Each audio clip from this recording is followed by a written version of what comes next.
Maka malaikat maut turun ke sini. Makanya ketika sakaratul maut sudah datang, maka yang baca Quran hentikan. Kenapa? Oh, memang gitu ya. Jangan semakin kenceng. Ayo Pak, insya Allah Pak, gitu. Al-Baqarah Pak, Al-Baqarah Pak. Al-Kahfi, Al-Kahfi. Enggak lah. Yang baca Quran berhenti dulu. Kemudian digantikan dengan kita mentalkin. Antum agak ke sana dikit. Masya Allah ya. Orang yang meninggalnya kooperatif ini.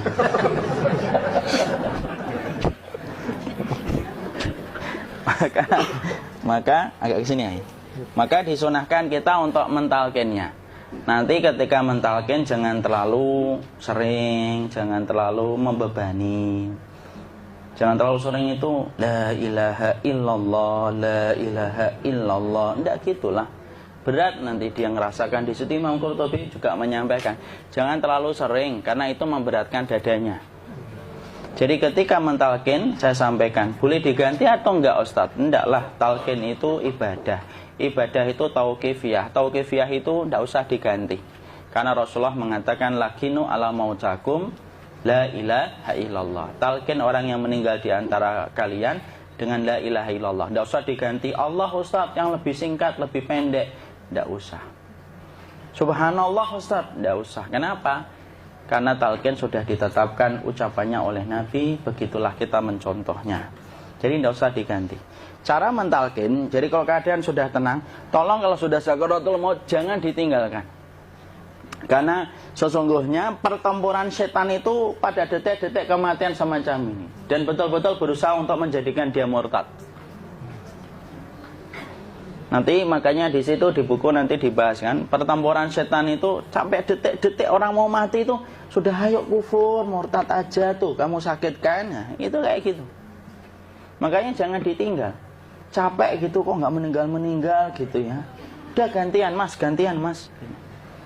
Dan jangan kemudian meninggalkannya. Mangkat dulu gitu. Udahlah, janganlah. Terus ditampingi terus.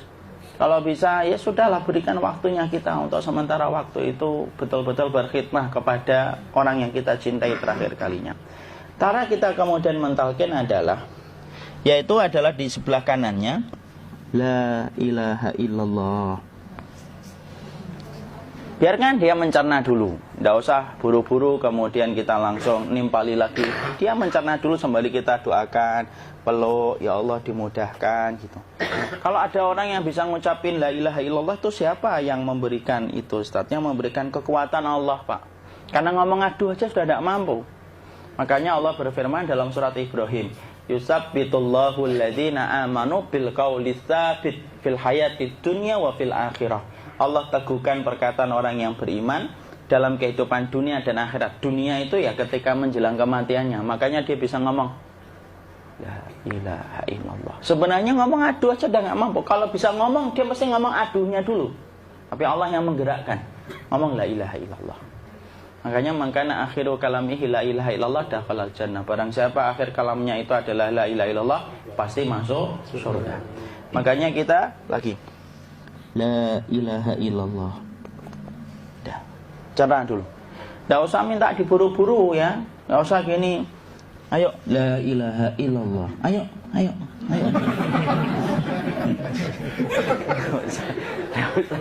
Enggak usah gitu. Ya, biarkan dia pelan-pelan gitu. Ayo tapak, ya Allah capek saya Pak. Enggak usah gitu.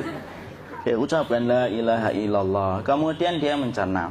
Lalu kalau dia sudah mengatakan, untuk mengatakan la ilaha illallah. Ya, kalau sudah mengatakan la ilaha illallah, berarti sudah. Enggak usah ditalkin lagi, enggak usah. Belum meninggal juga Ustaz? Enggak apa-apa, biarin aja. Dia di situ aja. Kecuali dia ngomong lagi dan enggak usah diajak ngomong, alhamdulillah ya Pak, ya Allah gitu. Terus dia jawab, alhamdulillah. Ya. Itu berarti ucapan terakhirnya alhamdulillah. Atau ketika habis ditalkin la ilaha illallah, dia ngelihat air. Nah, itu berarti ucapan terakhirnya air. Talkin lagi. Nggak usah marah. Aduh Pak minta air. Kuncinya. Mau minta air nanti aja dikubur gitu loh.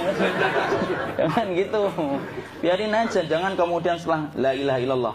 La ilaha illallah. Terus, ayo tutup, awas ya ngomong lagi ya. Nggak usah gitu juga. Maka kemudian setelah la ilaha illallah sudah, nggak usah diajak ngomong gitu. Terus kemudian nggak usah ada anaknya perempuan, ya Allah Pak, sudah bisa ngomong la ilaha illallah, usah gitu. Cukup dalam hati alhamdulillah gitu. Diam kita dengerin gitu. Disitulah nanti biasanya tadi detik dia terakhir. Dia nanti ngeliat di sini Pak, prosesnya itu. Nanti kaki langsung sebagian jempol dingin dia. Kaki, telapak kakinya langsung kalau kita geningkan dingin kayak kaki yang kena AC langsung.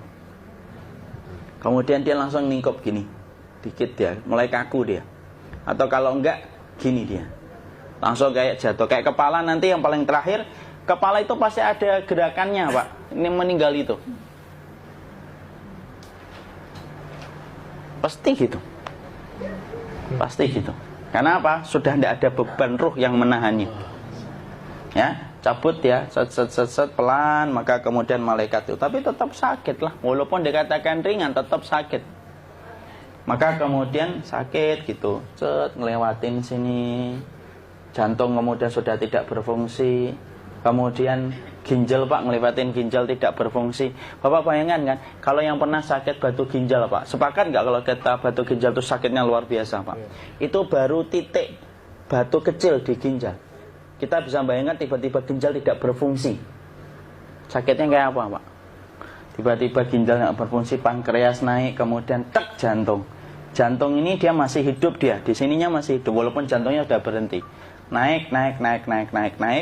Kemudian mata, dia ngelewatin mata. Organ tubuh yang paling setia sama ruh itu mata. Maka kemudian mata dia ngelihat dia, set. Ngelihat set keluarnya, set naik dia. Ya dilihat ini sama dia. Makanya Rasulullah mengatakan innar ruha idza qubida tabi'ahul basar. Ruh itu kalau dicabut, mata itu ngikutin kemana perjalanan ruh itu. Makanya ada yang meninggalnya gini. Ya itu bukan tanda su'ul khatimah. Itu tanda fitrahnya mata ngikutin ruh. Atau kemudian bukanya sedikit. Ada yang kayak senyum Pak.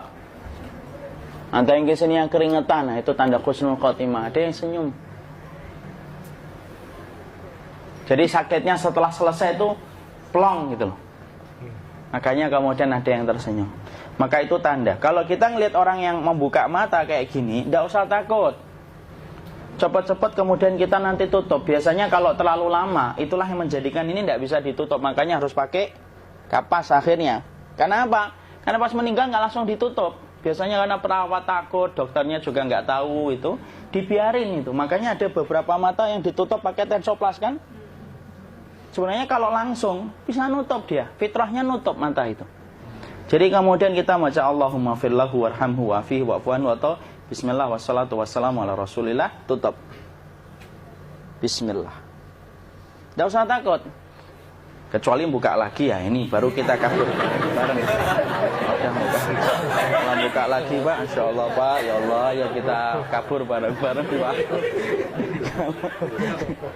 Diusap Pak, diusap gini.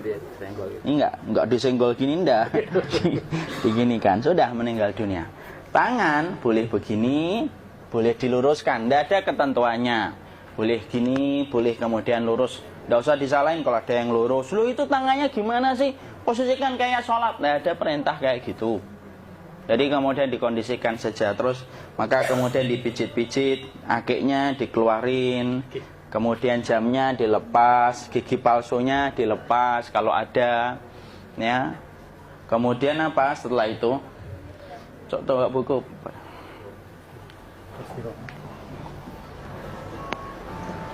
Kemudian kalau bisa awal-awal, kemudian taruh buku atau sesuatu yang agak berat di perutnya ketika baru meninggal dunia. Kenapa kemudian ditaruh kayak gini? Bukan apa-apa, supaya membantu sisa-sisa pencernaan dia untuk keluar.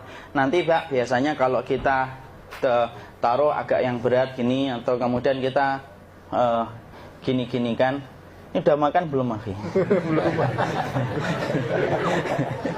Udah makan belum makan kok udah gede ya? Maka pencet-pencet kayak gini biasanya nanti ketika dimandikan, nah pas dimandikan diginikan saja. Aduh. Nah ini dia sudah keluar di belakang, dia gini. Terus nanti keluar dia. Nah ini keluar langsung di belakangnya.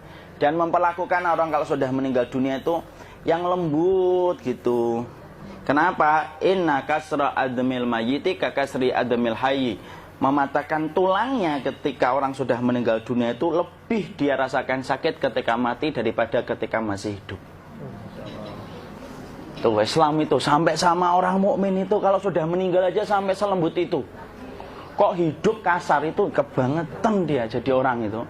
Sampai orang mati itu kemudian disuruh yang lembut. Kalau ada aib disuruh nutup, tidak boleh diceritain. Misalkan di belakangnya beliau ini ada tompel, gagah-gagah tompelnya gede gitu. Tidak boleh cerita, Masya Allah loh. Sampai segitunya sunnah itu ngajarin kita untuk nutup aib. Kalau ada orang belajar sunnah sukanya buka aib, nyari-nyari kesalahan orang, sunnah yang mana dia pelajari itu saya bingung. Makanya kemudian gini, setelah selesai maka kemudian tutup dengan kain. Maaf ya, ya. Ya. Nanti kalau nggak kuat napas ngomong ya.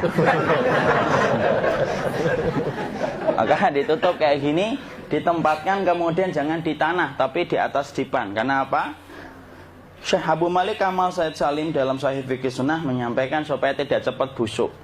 Dia taruh di atas. Kemudian ditutup pakai kain apa saja, ya, sembari nanti kita mempersiapkan tempat mandinya, tempat kafannya dan yang lain sebagainya. Maka kemudian kalau ada yang datang boleh dibuka. Kemudian kita mencium ininya apa? Kemudian keningnya. Kemudian kita berdoa, nutup lagi kayak Rasulullah ditutup. Kemudian yang datang terakhir itu salah satunya Abu Bakar. Dibuka kemudian beliau, ya Allah ya Rasulullah, engkau adalah orang yang percaya hidup dan matimu, dan tidak mungkin Allah itu mematikan engkau 2 kali ya Rasulullah. Maka kemudian ditutup kembali. Saat itu para sahabat dalam keadaan mendung semuanya. Maka disitulah kita lakukan kayak gini. Ditutup gini Ustaz ya. Kasihan tidak bisa nafas, insya Allah tidak butuh nafas lagi. Jadi kemudian kita semacam ini kita persiapkan apa yang bisa kita lakukan.